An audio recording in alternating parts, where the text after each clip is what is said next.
Now the boy Samuel was ministering to the Lord under Eli. The word of the Lord was rare in those days. Visions were not widespread. At that time, Eli, whose eyesight had begun to grow dim so that he could not see, was lying down in his room. The lamp of God had not yet gone out, and Samuel was lying down in the temple of the Lord where the ark of God was. Then the Lord called, Samuel, Samuel. And he said, Here I am. And ran to Eli and said, Here I am, for you called me. But Eli said, I did not call. Lie down again. So he went and lay down. The Lord called again. Samuel. Samuel got up and went to Eli. Here I am, for you called me. I did not call, my son. Lie down again. Now Samuel did not yet know the Lord, and the word of the Lord had not yet been revealed to him. The Lord called Samuel again a third time, and he got up and went to Eli and said, Here I am, for you have called me. Then Eli perceived that the Lord was calling the boy. Go, lie down, and if it calls you, you shall say, Speak, Lord, for your servant is listening. So Samuel went and lay down in his place. Now the Lord came and stood there, calling as before. Samuel, Samuel. Speak, for your servant is listening. See, I am about to do something in Israel that will make both ears of anyone who hears of it tingle. On that day, I will fulfill against Eli all that I have spoken concerning his house from beginning to end. For I have told him that I am about to punish his house forever for the iniquity that he knew, because his sons were blaspheming God, and he did not restrain them. Therefore I swear to the house of Eli that the iniquity of Eli's house shall not be reconciled by sacrifice or offering forever. Samuel lay there until morning. Then he opened the doors of the house of the Lord. Samuel was afraid to tell the vision to Eli. But Eli called Samuel and said, Samuel, my son, Here I am. what was it that he told you? Do not hide it from me. May God do so to you and more also. If you hide anything from me of all that he told you. So Samuel told him everything and hid nothing from him. If it's the Lord, let him do what seems good to him. As Samuel grew up, the Lord was with him and let none of his words fall to the ground. And all Israel from Dan to Beersheba knew that Samuel was a trustworthy prophet of the Lord. The Lord continued to appear at Shiloh, for the Lord revealed himself to Samuel at Shiloh by the word of the Lord. That ends the reading.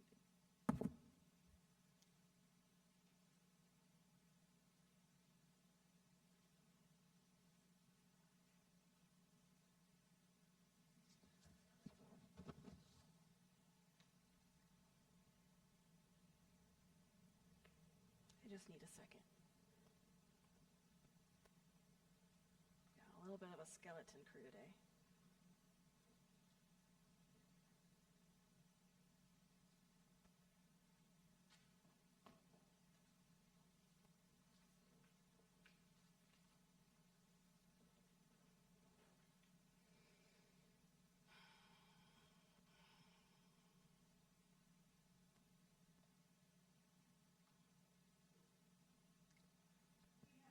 Kind of taken a huge leap in our story. But we hear the word of the Lord was rare in those days, and there were not many visions. We might read those opening lines, tempted to think that God had stopped talking to God's people. But God had not stopped talking. The people had stopped listening. Centuries had passed since God delivered the Israelites from Egypt with a mighty hand and outstretched arms. Centuries since they became covenant people on Mount Sinai. Centuries since wandering into the wilderness. During those days, the word of the Lord was not rare at all. In those days, God spoke directly to God's people, and they listened, more or less. This was long before the time that Israel understood that their God was everywhere and could be spoken to in any place. In those days, to speak to God, you had to go to special places where God promised to be present. In the wilderness, this place was the tabernacle. The tabernacle was a tent temple that housed the Ark of the Covenant. The Israelites called the tabernacle the tent of meeting because the Israelites knew that they could meet God there. God was faithful to meet and speak with them. So wherever the Israelites set up camp in a new place, they put the tabernacle in the center of the camp so God's presence would be in the center of everything. In the days of Joshua, once the Israelites had conquered the land, they put the tabernacle one last time in Shiloh and worshiped God there. Each of the tribes were assigned their own land, and they left to settle in it. From time to time, the ark and the tabernacle from that time on, the tabernacle and the ark were out of sight and out of mind, no longer in the center of daily life. And over centuries, a permanent house was built over the tabernacle, and it was run by a small family of priests. It was the place where people would come once a year and offer sacrifices and pray. In those days, it was the one shrine site among many. How could God speak to a people who showed up only once a year, who made their sacrifices, said their prayers, and then left? No wonder the word of the Lord seemed rare in those days. No wonder there were not many visions. And what of those priests? What of those whose life and calling was to spend a year, their time in prayer, listening to God on behalf of the people? In the opening chapters of 1 Samuel, it tells us exactly how far the priesthood had fallen from the days of the judges. The high priest Eli had two sons, Hophni and Phinehas, who were the high priests in waiting. And they, the sons, were scoundrels who had no regard for the Lord. That's the Bible's words. They took more than their share of the people's sacrifice, often by force, making themselves fat and rich in the process. They were seduced by young women who they seduced the young women who ministered in the temple, and if God had anything to say to Hophni and Phinehas, they weren't listening. And Eli, their father, was a kind-hearted, but was also weak and ineffectual. He knew everything his sons were doing, but was unable to stop it. Eli was old, his sight was dimming, not just his physical sight, but he was slow to see when God was at work. Once Eli saw a woman in the temple praying so fervently that he assumed that she was drunk, and not that she was in distress and pouring her heart out in prayer. The word of the Lord was rare in those days, and surely there were not many visions, but not because God wasn't speaking, but because God's people weren't listening. And then one night, just before dawn, as the lights were beginning to go out in the tabernacle, a young boy sleeping next to the ark, Samuel, was sleeping peacefully and deeply, blissfully unaware he was about to be startled awake, and all of Israel with him. But Samuel didn't know God's voice. I think Samuel was young, maybe 11, 10. Everything he knew about being at the tabernacle, everything he knew about God came through Eli.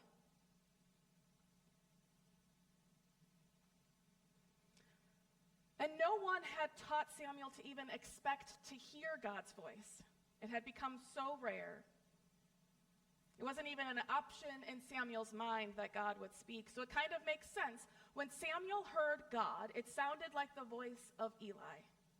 And Samuel cried out, "Here I am," and he ran to Eli's bed like a child who has a bad dream.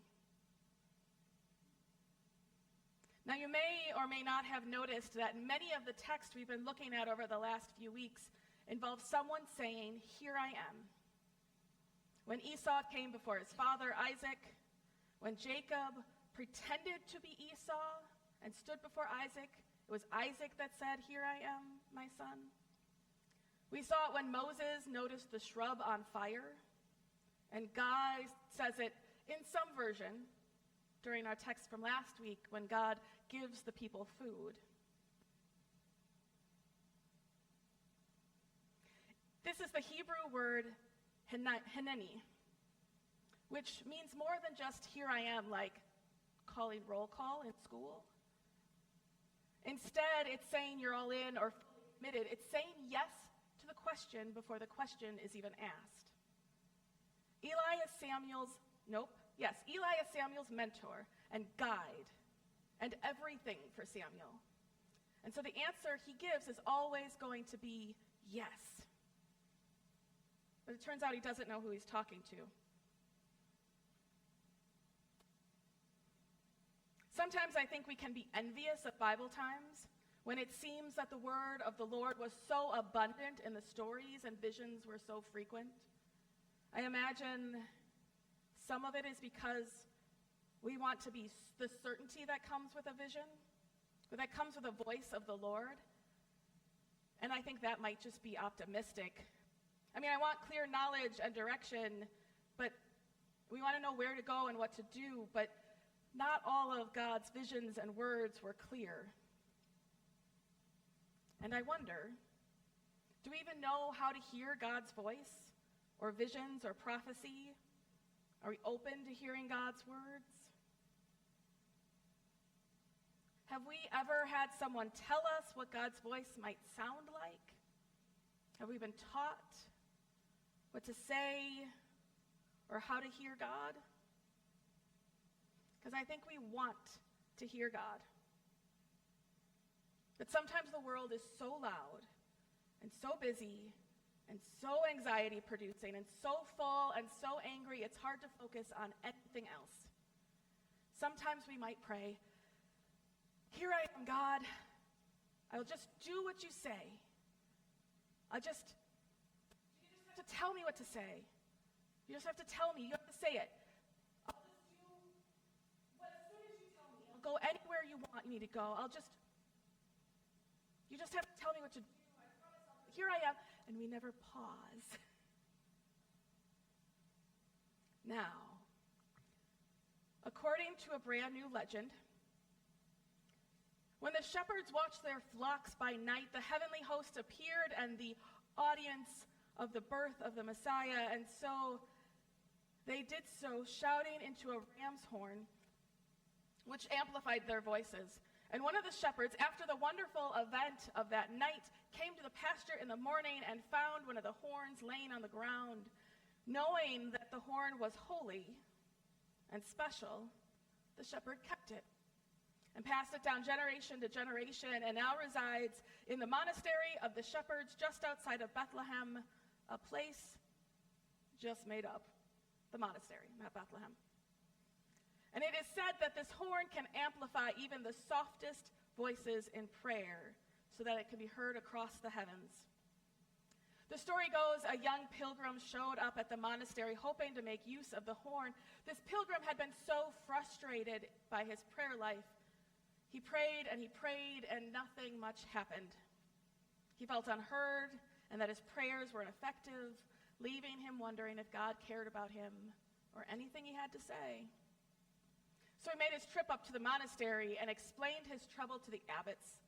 And the abbots smiled and gave him the horn, said, "This holy horn can amplify even the softest voice in prayer so that it can be heard in the seven heavens. Take it to the top of the hill behind the monastery in the morning, and surely it will aid in your prayers." So the pilgrim got up every morning and climbed the hill beyond the monastery, and he lifted the horn of Bethlehem to his mouth and began to speak his prayer. And his words blasted forth with such force the entire hills shook and the clouds parted and the heavens opened to receive them. And it was amazing. But once the novelty wore off, his prayers felt no different. God still felt cold and distracted to him. His prayers felt ineffective and unheard, just louder. So after a week of praying with the holy horn, the pilgrim returned to the abbot. "Did it not work for you?" the abbot asked, sensing his disappointment. "It worked just fine. It just doesn't seem to do me any good. I guess God is really ignoring me." The abbot asked him to describe his experience, so that the pilgrim told him how he went to the top of the mountain every morning and held the horn up to his mouth, and how heaven opened to receive his prayers, and it didn't make a difference. And the abbot laughed. He laughed and he laughed. His belly was shaking and there were tears in his eyes. He was laughing so hard. The pilgrim was both confused and upset. "Why are you laughing?" "Oh, you fool," said the abbot. "God can hear you just fine. You're supposed to hold the horn up to your ear." When Eli finally wakes up enough to understand and helps Eli discern the voice, that it's God's voice, Eli gives Samuel the words, "Speak, your servant is listening." That's it. No prayer, no song, just listen. In the United Church of Christ, we say and believe that God is still speaking. It is, in fact, a marketing campaign, but it is so much more. It expresses the reality that God is so much more mysterious and far-reaching than we can understand. And while the Bible serves as our primary source of revelation for Christians, God is still being revealed in the world and in culture in ways the ancient world could never have imagined. We hear from St. Benedict of Nursia, who said that we should listen deeply to God with the ears of our hearts. At the 33rd General Synod, our big it'll be every 3-year gathering from now on, of the United Church of Christ across the country, a resolution was adopted of becoming a church of contemplatives in action. The first, therefore be it resolved, invited churches, local churches, to become churches of contemplatives in action, remembering the essential disciplines modeled by Jesus of silent prayer, meditation, and practices to commune with the divine Mother, Father, and letting contemplative depth inspire our informing and sustaining of life-giving spiritual generative community and our church's actions in the world through works of charity, social justice, peacemaking, earth stewardship, and making disciples on the path to God's unconditional agape love. One of the early whereas says, "Contemplation without action fuels narcissism, and action without contemplation is a recipe for bitterness and spiritual depletion." Contemplation and reflection and discernment, listening to God, is vital for who we are as followers of Christ. Christ who went away in prayer, who listened and did as God called. So do we stop and listen? Do we let God do what God will do and say what God will say? Are we open to the new things that God might be bringing forth? And it is not always easy. It wasn't easy for Samuel to go to Eli and say what God had said. And it couldn't have been easy for Eli to hear what God had said. But there was Eli with the wisdom to teach, and there was Samuel with the openness to hear the new thing. Are we listening to what God is calling for each of us, each of us as individuals and us as a community into? What might God be calling us to do, to be, to give, to serve, to lead, to grow? As we hear God calling throughout the stories of the Bible, from the burning bush to the lakesides, we see God calling people from within their experiences, with opportunities to learn and grow, with a calling for the good of the whole community. The words of God and the visions of God are for the people of God. Moses was called to grow and learn and advocate for liberation for his people. Jeremiah was called to bring a word of hope to people in exile. And the disciples were called to bring good news, to heal the sick and feed the hungry. And even this summer, when we looked at Julian of Norwich's visions that she wrote them down so that they could be a blessing and a comfort to all people, and they continue to be so.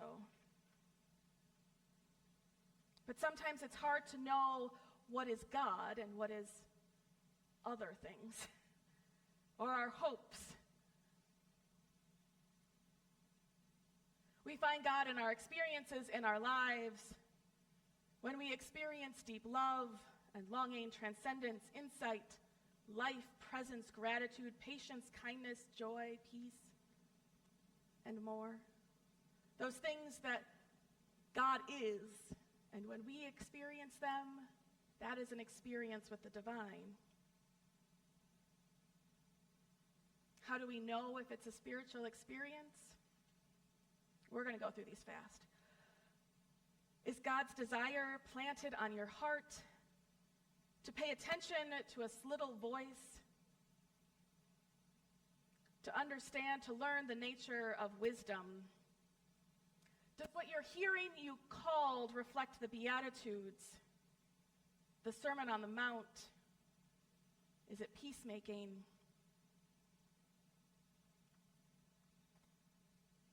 Where did I leave off? There we are. Does it reflect the fruits of the Spirit in Galatians? That is love, joy, peace, gentleness, goodness, faithfulness, meekness, temperance, self-control.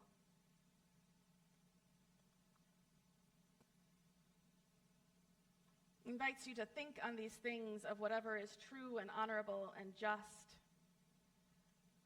And does it bring wisdom? And sometimes it's important to do this in community. We share this with each other and reflect and build wisdom together. Because look, God is giving us a new word. Because God is doing a new thing in every generation. Not to eliminate the past, but to raise up those who are going to hear God's word now and next. And so we listen, and we help each other listen, and we help each other discern and understand. And we can say, "Here I am," and answer yes before the question is asked. And we're going to sing that song at the end, I promise. And we can pray without ceasing, but prayer, like any good conversation, allows time for all to listen and all to speak. Because there is a word, because is the word of the Lord rare? And are there not many visions? Or are we just filling every silence, every moment? Are we explaining away the presence of God? Are we missing the word for what it is for each of us? Are we listening?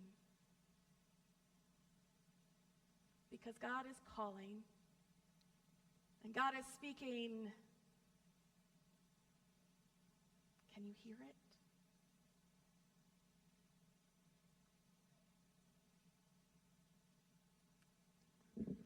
Friends, you may stay seated. We are going to sing together